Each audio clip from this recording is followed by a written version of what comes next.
Y quiero compartir con vosotros algo que está ahí ardiendo en mí.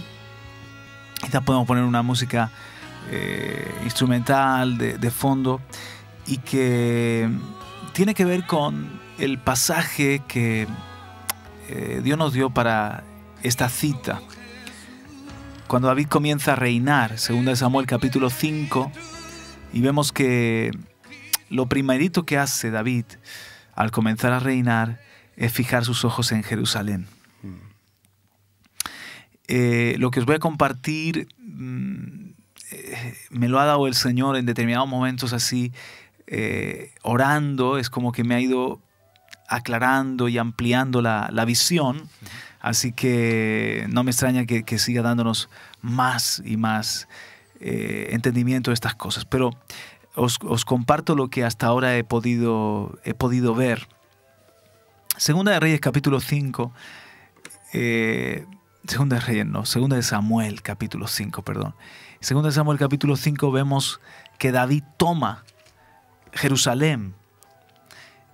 Hay un pasaje que me parece a mí muy interesante cuando el muchacho David, el joven David, una vez que le ha cortado la cabeza a Goliat, sabéis que hizo una gira con Saúl por las principales ciudades de Israel, en donde se motivó al pueblo, se había ganado a los filisteos y se había cortado la cabeza del gigante. Entonces se exhibió la cabeza del gigante y hubo una aclamación que, es el comienzo del problema.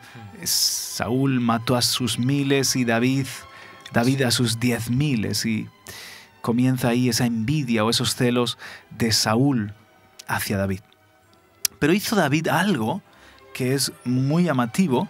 Esto se encuentra en 1 Samuel 17:54, que dice que tomó la cabeza del filisteo, la trajo a Jerusalén, pero las armas de él las puso en su tienda.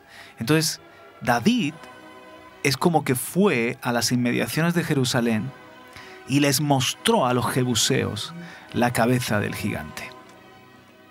Ahora, tened en cuenta que toda la tierra de Canaán había sido conquistada y la única ciudad que se estaba resistiendo era precisamente Jerusalén, la ciudad de los jebuseos. Eso era una vergüenza. La tierra que era prometida, y habían echado gigantes de allí. O sea, conquistar, por ejemplo, Kiriat Arba, Hebrón, donde David había reinado 7 años ya en Jerusalén.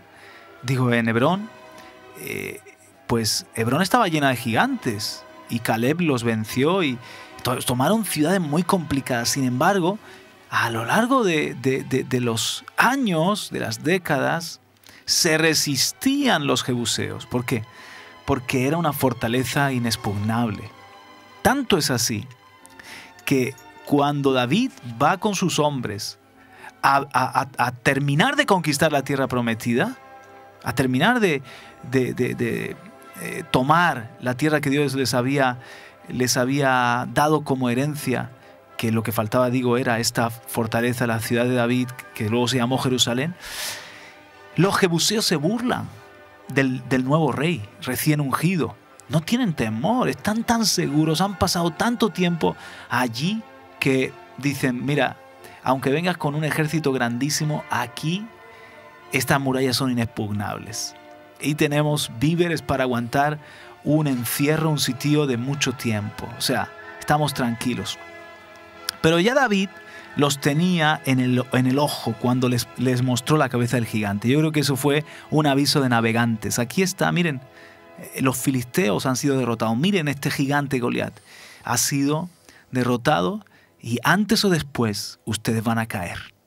Pero David no lo hace, no va a la guerra contra los jebuseos para tomar Jerusalén hasta que no es el rey de todo Israel. O sea que David sabía que era una empresa de envergadura y necesitaba el respaldo de Dios y el respaldo también de todo Israel para lograrlo. Así que David, lo primero que hace cuando le ungen como rey, ya en 2 de Samuel 5, es ir a conquistar Jerusalén.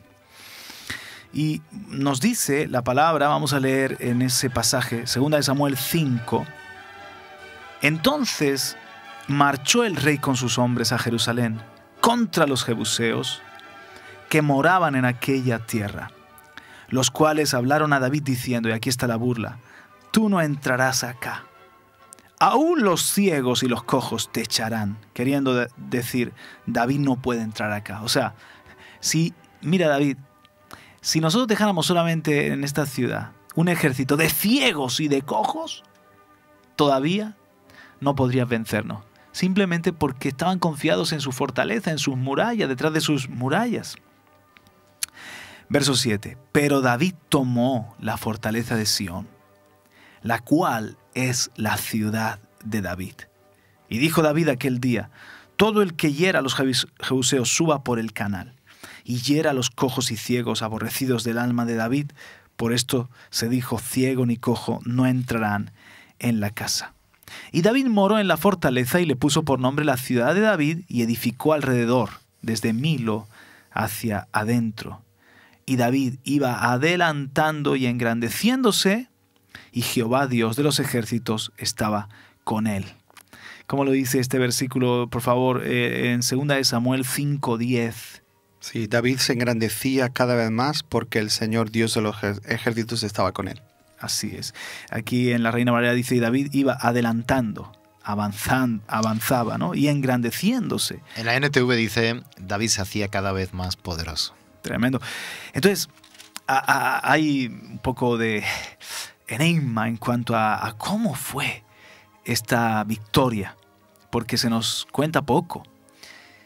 Y es muy sencillo cuando tú conoces un poco de la arqueología y de la historia de Israel. Jerusalén tenía un punto débil y era la provisión de agua. La fuente del Gihón tenía una parte oculta, pero una parte estaba al descubierto, salía fuera de la montaña. Eso hacía vulnerable la ciudad, porque si tú les cortabas el suministro de agua, ¿cuánto iba a aguantar esa ciudad sin agua? Y así fue como David venció a los jebuseos sin tener que pelear, les cortó el suministro de agua.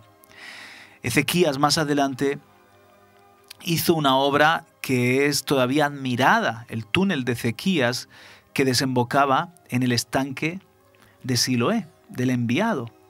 ¿Por qué?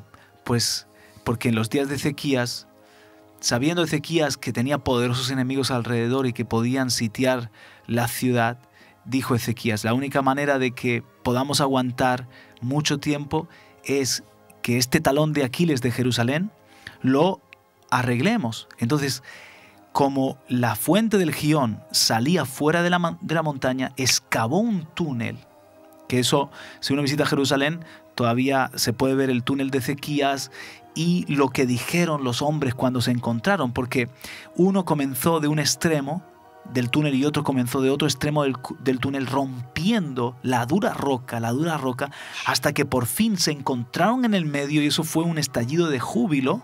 Y entonces allí hicieron una declaración y el agua ya corrió por dentro de la montaña, ya no salía por fuera de la montaña, y desemboca dentro de la ciudad en el estanque de Siloé. Eso es otra historia, es otra revelación, pero ahora, en este tiempo de los jebuseos, no estaba el túnel de Ezequías, sino que lo que hay es un lugar de la fuente del Gihón, ese canal de agua que lo mantenían oculto. Y David se enteró. ¿Cómo se enteró David? Eso yo no lo sé. Puedo hacer mis cábalas, mis suposiciones. Especular, ¿no? Vamos a especular. Puedo especular. Pero esto no es palabra de Dios. Si me dejáis especular, os digo lo que mis imaginaciones. Ustedes saben que tengo una gran imaginación. Yo creo... A ver, espera. Mirad, para mí es muy llamativo que el lugar precisamente de Moria, donde Abraham sacrifica a Isaac, en lo más alto de Jerusalén, o en uno de los cerros más altos de Jerusalén, en los días en los que David tiene que levantar un sacrificio por su pecado, por el censo, que ese lugar todavía pertenezca a un tal Ornán Jebuseo o Arauna Jebuseo. ¿Os acordáis, no? Claro. Que allí baja fuego del cielo y David le compra la era. Entonces a mí, vamos a ver, es una vergüenza que los jebuseos habitaran en la ciudad amada por Dios. ¿Cómo fue que David dejó a un Ornán Jebuseo en lo mejor? Para mí, que ese Arauna o ese Ornán fue un aliado en este momento, que de alguna manera ayudó desde adentro o era parte de los hombres de David y le descubrió en dónde estaba el canal del agua, en dónde estaba la debilidad de los jebuseos, porque por muchos años nadie los había podido echar. Ni Saúl los pudo echar, ni en los días de los jueces los pudieron echar, en los días llegando hasta Samuel, ni en los días de Josué los pudieron vencer. Entonces, pero bueno, esto no es una doctrina, esto es solamente una especulación. Ahora bien, le corta el suministro del agua y no tiene más remedio que salir. Los cojos, los ciegos, los jebuseos, y David establece allí su fortaleza. Una vez conquistada la montaña, mirad que en este colaboratón nos ha dado el Señor este texto de 2 Samuel capítulo 5, ¿verdad? Donde vemos que se toma Jerusalén y luego la derrota de los filisteos. Oyendo, en el versículo 17, oyendo los filisteos que David había sido ungido por rey sobre Israel, subieron todos los filisteos para buscar a David. Y cuando David lo oyó, descendió a la fortaleza. Y vinieron los filisteos y se extendieron por el valle de Refaín. Entonces David consultó a Jehová diciendo, iré contra los filisteos, los entregarás en mi mano. Y Jehová respondió a David, ve porque ciertamente entregaré a los filisteos en tu mano. Y yo creo que eso ya es para tocarlo, tratarlo la próxima semana. Pero siempre hay un principio espiritual. Si conquistas los montes, Dios te da los valles. Si te haces fuerte en el monte, podrás pelear en el valle. Una vez que David se establece en la fortaleza de Jerusalén, en Sión, entonces es rodeado por los filisteos, en el valle de Refaín va a pelear contra ellos y el Señor le da una victoria tan impresionante que llamó a aquel lugar Baal Perasín, el Dios que abre brecha contra mis enemigos, porque fue como un torrente de aguas, como un derramamiento de aguas, dice la victoria contra los filisteos. Entonces, bueno, ahora voy a aplicar la palabra con la revelación que el Señor me ha dado hasta ahora, una vez que de alguna forma hemos contado la historia. El Señor me habló así, Juan Carlos, Jerusalén es el monte de la adoración, donde el mismo Abraham entregó a Isaac en Moria. Es el monte, Jerusalén representa el monte de la adoración. ¿Quién fue antes, en los días de Abraham también, rey de Salem? ¿No fue el sacerdote Melquisedec, rey de Salem? ¿Y qué hizo Abraham con ese rey de Salem, de Jerusalén? ¿Qué hizo Abraham? Le dio el diezmo de todo lo que había conseguido en el botín. O sea, reconoció que era ese Melquisedec una figura de Cristo y Melquisedec le bendijo. Así que Jerusalén siempre está relacionada desde Génesis hasta este momento, bueno, desde Génesis hasta Apocalipsis, porque ahora hablamos de la Jerusalén celestial y de que en la segunda venida Jesús vendrá y reinará en Jerusalén. Jerusalén tiene que ver con la adoración. Jerusalén es para nosotros en este momento, en este rema que Dios nos trae, en esta revelación, el monte de la adoración. Entonces hay que conquistar el monte de la adoración. Cada uno lo tiene que hacer. Y también como ministerio creo que estamos en un momento muy importante, hermanos, y de eso voy a hablaros brevemente, pero lo podemos desarrollar después. Creo que estamos en un momento de que si conquistamos el monte de la adoración, Dios nos dará la victoria en los valles. Entonces, ¿qué problema había? Estaban los jebuseos. La palabra jebuseo, Jebús es él será hollado, pisoteado. Jebuseo, los que quieren hollar o pisotear. Ahí estaban los jebuseos, pisando Jerusalén, una tierra que era amada por Dios, un monte que era amado por Dios. ¿Por qué Dios amó ese monte? Yo no sé, lo escogió. Dice en el Salmo que lo amó y lo escogió más que los otros montes de Israel. Está el monte Basán. Ayúdame, Tony. Está el monte Sinaí. Ay, Benjamín, si os acordáis de otros montes. Hermón. Está el monte Hermón, montes amados por Dios que son mencionados en la palabra. Pero Dios amó sobre todos esos montes el monte Sión, el monte Moria, el monte donde Abraham estuvo dispuesto a entregar a su hijo. Aleluya, a dar a Isaac. Y ahí estaban pisoteando ese lugar de adoración los jebuseos. Y eso es lo que quiere hacer el enemigo. El enemigo quiere pisotear la adoración, hollar la adoración. Dice que no, ten cuidado no echarle tus perlas a los cerdos, no sea que se vuelvan y las pisoteen. Satanás siempre quiere mancillar lo santo, pisotear lo consagrado y que cese la adoración. Entonces, el diablo sabe que si no tenemos una fuerte adoración, no tenemos fuerza. Si no conquistamos en nuestra vida el monte de la adoración, no hay victoria en nuestra vida. Claro. No vamos a tener la comunión con Dios, la conexión con el cielo, no vamos a agradar a Dios, no vamos a tener fuerza tampoco en el valle. Como ministerio también estamos en un momento donde Dios quiere que conquistemos el monte de la adoración.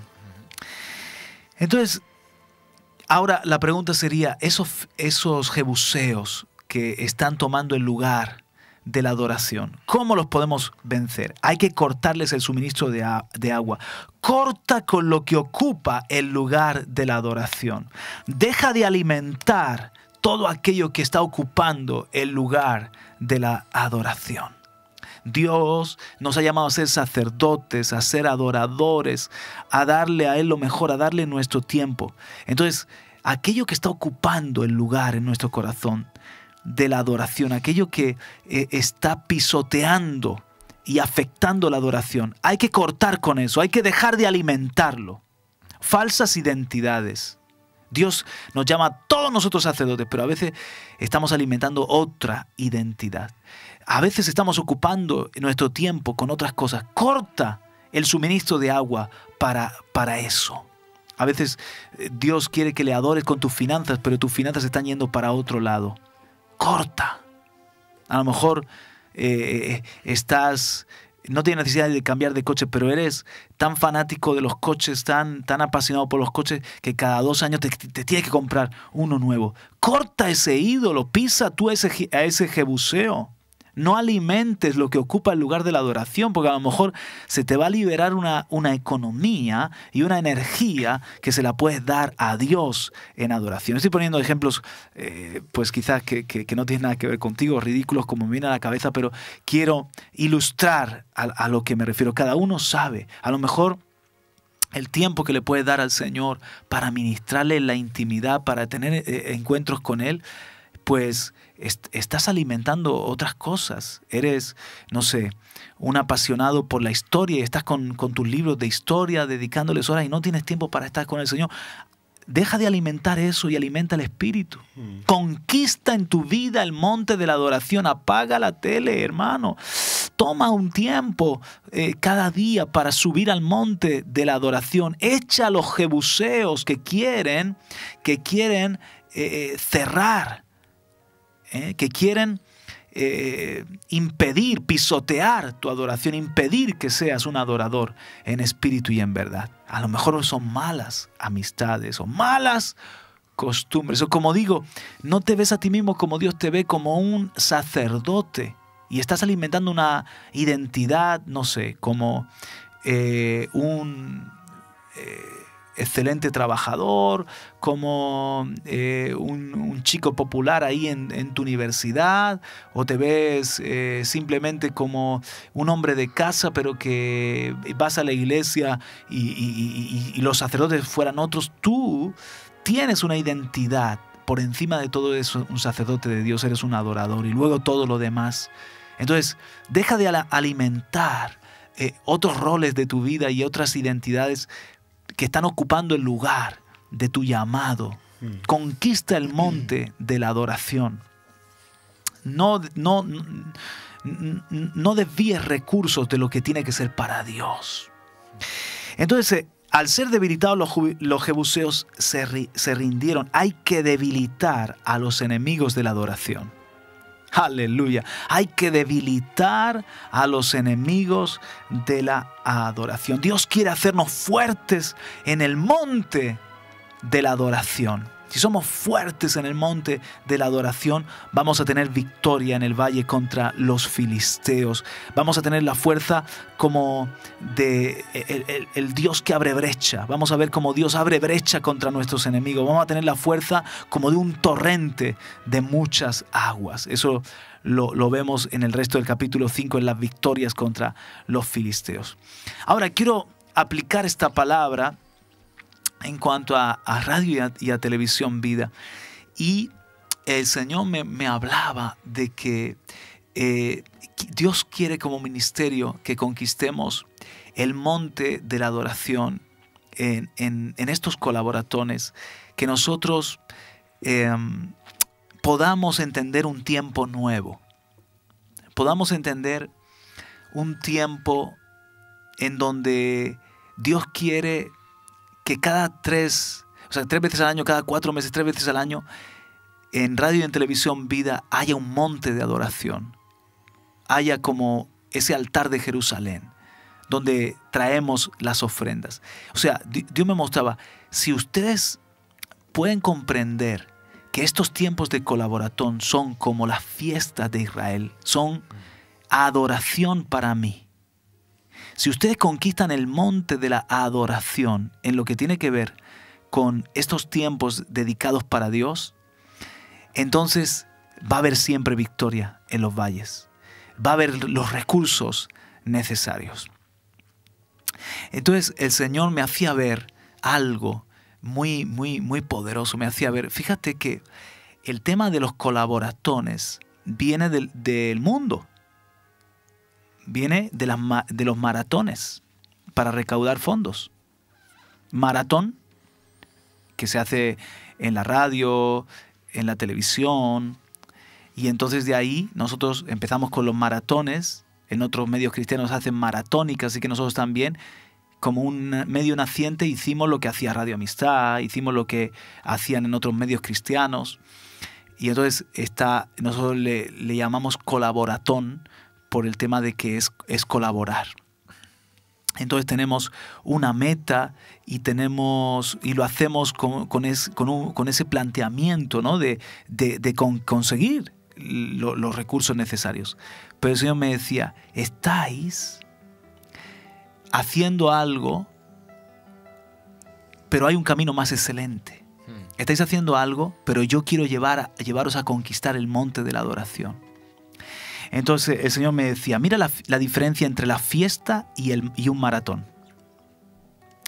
En la fiesta de adoración, en una fiesta de adoración, no hay límites, no hay meta. No es 42.000, es todo lo que traigan los adoradores. Puede ser 42.000, o pueden ser 32.000, o pueden ser 52.000. Es como en la iglesia nos decimos, hermanos, para llegar a cubrir las necesidades de la iglesia, necesitamos que entren 2.000 euros al mes de ofrenda y de diezmo. Y una vez que ya han entrado, pues ya han entrado. No, sino que nosotros hemos creado una casa de adoradores, de sacerdotes. Y eso es lo que Dios quiere para Radio y Televisión Vida. Hemos creado una conciencia de adoración, entonces traemos nuestro diezmo y ofrenda y de acuerdo a lo que entra, así entonces nosotros vamos haciendo la obra del Señor. ¿Ves la diferencia? En el maratón hay un límite que nosotros ponemos, que como mínimo esto. En una fiesta de adoración, en una fiesta de colaboración, no hay límites. Otra diferencia. En un maratón prima la necesidad. Esto necesitamos. Esto es lo que necesitamos para seguir 4 meses más. En una fiesta de adoración, como Israel, que tenía, la palabra fiesta aparece 124 veces para que no piense que fiesta, estamos hablando de algo del mundo, ¿no? Desmadre, ¿no? No. ¿Cómo? Fiesta parece un desmadre, ¿no? Pero no. No. La palabra fiesta es establecida por Dios. Deja ir a mi pueblo para que me haga fiesta. Claro.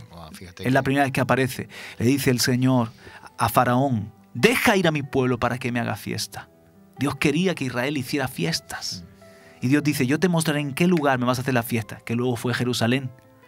Y dice Dios, 3 veces al año me vas a hacer fiestas. Dios es un Dios de fiesta, que ahora Cristo es nuestra Pascua, es nuestra fiesta. Entonces, Dios estableció fiestas de adoración para Israel, para tener comunión con su pueblo. Y de eso estamos hablando. Una fiesta es un tiempo de adoración especial. En la fiesta, en el maratón prima el concepto de necesidad, hay que cubrir una necesidad. En la fiesta de adoración prima el concepto de adorar a Dios, de honrar a Dios. Es algo superior. En un maratón tú haces un grupo de simpatizantes o colaboradores que se comprometen con tu causa. En una fiesta tú haces un pueblo de adoradores y sacerdotes. Te vas educando y vas concienciando a la audiencia de que somos un pueblo de adoradores y un pueblo de sacerdotes. Entonces, hemos estado haciendo los colaboratones según el modelo del mundo. ¿Os acordáis cuando David quiere llevar el arca a Jerusalén? Era loable, pero ¿cómo la lleva? Pues dice, en el mejor carro. En el mejor carro. Le vamos a preparar el carro más chulo, más excelente. ¿Por qué? Porque los reyes iban en un carro. Y Dios es un rey. ¿Tiene lógica o no tiene lógica? Porque hasta los filisteos devolvieron el arca en un carro. Pero espérate un momento, David. Sabemos lo que pasó. Muere Uza y todo lo demás. Y David investiga y dice, ¿será que lo hemos hecho con buena intención, pero no lo hemos hecho bien? Vamos a la ley, vamos al consejo de Dios. Y entonces dice, ay, no. Aunque parece que un carro es algo superior, el arca tiene que ir en los hombros de los sacerdotes. Pues los maratones son un carro. Las fiestas de adoración son los hombros de los sacerdotes. Así tiene que ser transportada la obra. La carga tiene que ir de esta forma. Entonces lo hemos estado haciendo con la luz que teníamos, pero Dios quiere que conquistemos el monte de la adoración, comenzando con este colaboratorio en adelante. ¿Entiendes? Vamos para allá. Entonces, ¿qué es vamos si nos siguen los adoradores. Entonces, de aquí en adelante ya no tienen que ser más colaboratones. Eso es hasta como con el entendimiento que hemos tenido hasta ahora, esos son los carros. De aquí en adelante tienen que ser fiestas de adoración, o si queréis, fiestas de colaboración. Son las fiestas de Radio y Televisión Vida. ¿Cuándo son las fiestas en Radio y Televisión Vida, nuestras fiestas de adoración? Pues son en febrero, en junio, ayúdame, y en septiembre. Cada 4 meses tenemos 3 fiestas establecidas por Dios, porque así Dios nos ha ido instruyendo. ¿Y qué hace en esa fiesta? Conquistamos el monte de la adoración. Si nosotros nos convertimos en un pueblo aquí en España y todos los que nos siguen en las naciones, que acudimos en estos tiempos de fiesta y le honramos a Dios y le damos nuestro amor, nuestra adoración, te digo una cosa, vamos a ver su victoria en el valle. Vamos a ver que si conquistamos el monte de la adoración, no van a resistirnos los filisteos. Vamos a ver que Dios abre brecha contra nuestros enemigos, que vamos a tener la fuerza para todo lo que Dios nos mande hacer. Entonces, aunque nosotros sabemos lo que es la necesidad que tenemos mínima, nosotros deberíamos hacerlo no como en el mundo, no con el digamos, estándar, ¿no? La mentalidad. Ese esquema o ese modelo, ese método que lo hacen en otros medios, me parece muy bien, pero nosotros tenemos que ir a los principios de Dios. Y yo no me imagino en nuestras congregaciones, ¿verdad? O si vamos a levantar ofrenda para una causa, que nosotros digamos, hermanos, esta es nuestra meta. No hay meta, porque realmente, para empezar, nosotros nos damos por necesidad. En el momento en que tú dices meta, ya estás diciendo la necesidad. Nosotros nos damos a Dios. Yo no vengo a la iglesia diciendo, a ver, déjame pensar cuánta necesidad tiene la iglesia. ¿Y si en la iglesia se congrega Messi? O se congrega un empresario que yo sé que se da unos diezmos y unas ofrendas que no ve aquí. No hay necesidad tengo yo mucho más. Pero si tú no adoras a Dios por necesidad, tú adoras a Dios, es tu gratitud, es tu fidelidad, es tu honra para Dios. ¿Ves? Entonces, ¿qué pasa? Que no hay una meta porque no es por necesidad. Pero en segundo lugar, te digo una cosa, siempre hay necesidad de más, de economía. Y cuanto más hay de economía en la obra del Señor, cuanto más hay de diezmos y de ofrendas, más iglesias podemos abrir, más misioneros podemos enviar, más podemos hacer por los necesitados, más podemos extender el reino de los cielos. No sé si estamos listos para esto, pero esto es el ideal. No me cabe la menor duda. Que tenemos que ir hacia conquistar ese monte, ese Jerusalén, ese monte de los jebuseos y pisarlo y decir, Dios nos ha levantado como una comunidad de adoradores, de sacerdotes que estamos entendiendo y aprendiendo a honrarle, a darle a Dios fiesta, a darle a Dios gratitud, a darle a Dios ofrenda. Y con nuestra ofrenda el Señor provee y nos da la victoria en el valle. Padre, te damos las gracias, Señor. Aquí vemos en el mismo reinado de David, Señor, que después de conquistar Jerusalén, dice que edificó alrededor. O sea, se ensanchó la ciudad. Se hizo muro y antemuro. Dice que David iba engrandeciéndose, fortaleciéndose. David iba adelantando. Hubo avance y no retroceso. Porque el Señor de los ejércitos estaba con él. Si tú, Señor, estás con nosotros agradado, nos llevas hacia adelante, no hacia atrás. Esa es nuestra fe, esa es nuestra declaración, Señor, para Radio y Televisión Vida, que tú nos vas a dar el monte de la adoración y nos vas a dar también victoria en los valles. Gracias, Padre, por esta palabra, por este capítulo en el que nos has, Señor, hablado, nos has llevado a ver también a nivel personal que hay jebuseos que a veces están ocupando el lugar que solo tiene que ocupar el altar para ti, la adoración para ti. Ayúdanos a descubrirlos, desenmascararlos, Señor, debilitarlos, cortarles el recurso. Aleluya, Señor, y poder levantar un monte de adoración cada uno de nosotros, Señor. Amén. Sí. Tomar la cumbre, Dios mío. Siempre vemos que el diablo quiere tomar los lugares altos porque son estratégicos.